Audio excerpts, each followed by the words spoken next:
Dry eye is an inflammatory disease that can affect the front surface of the eye. The inflammation can cause the tear film to become unstable, which can affect the eye's ability to lubricate itself. Without proper lubrication, there can be damage that accumulates over time, and this can also lead to sensations of dryness.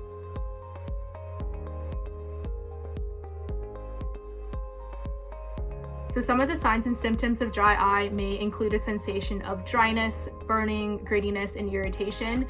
Your eyes may feel tired or they may look red.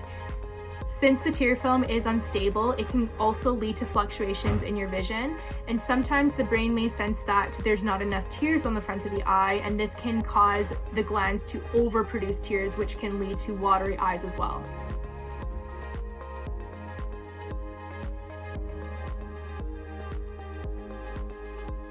In general, females are at a higher risk of developing dry eye, and the risk will also increase as we age. Living in a dry environment such as Alberta can also put us at a higher risk of experiencing these types of symptoms. Also, if somebody has an underlying autoimmune condition such as Sjogren's syndrome or thyroid disease, this can also put them at a higher risk of developing dry eye symptoms.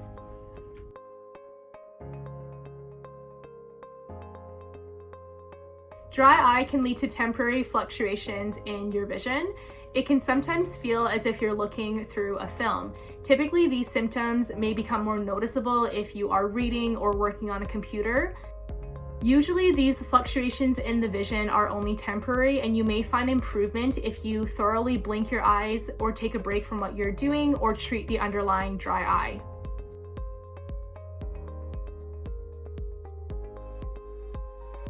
Yes, prolonged periods of electronic use on a computer or a cell phone can increase our risk of developing dry eye. Our blinking rate tends to be reduced when we are staring at an electronic device, and so it can affect the ability of the tears to properly coat the front surface of the eye, and this can lead to fluctuations in your vision. It's best to take frequent breaks when doing any sort of computer work just to avoid these symptoms.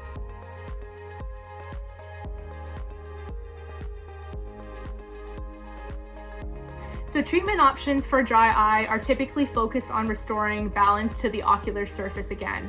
So a very common treatment to start with would be to use an artificial teardrop or a lubricating eye drop throughout the day, and you could switch to a thicker drop such as a gel or an ointment at nighttime.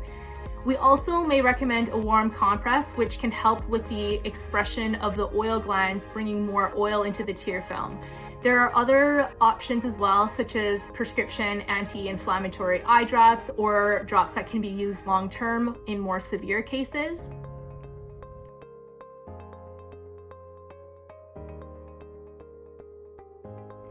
Typically, this would be something that you and your optometrist would discuss and decide together. Depending on the severity of the dry eye and when the symptoms are experienced, there may be a preferred treatment option to start with.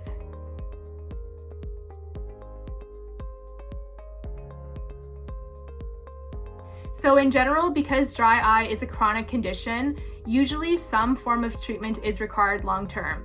Some forms of dry eye can be temporary, but it depends on the cause. You can think of dry eye treatment in the same way that you think of maintaining your dental health, brushing your teeth twice a day to prevent a cavity.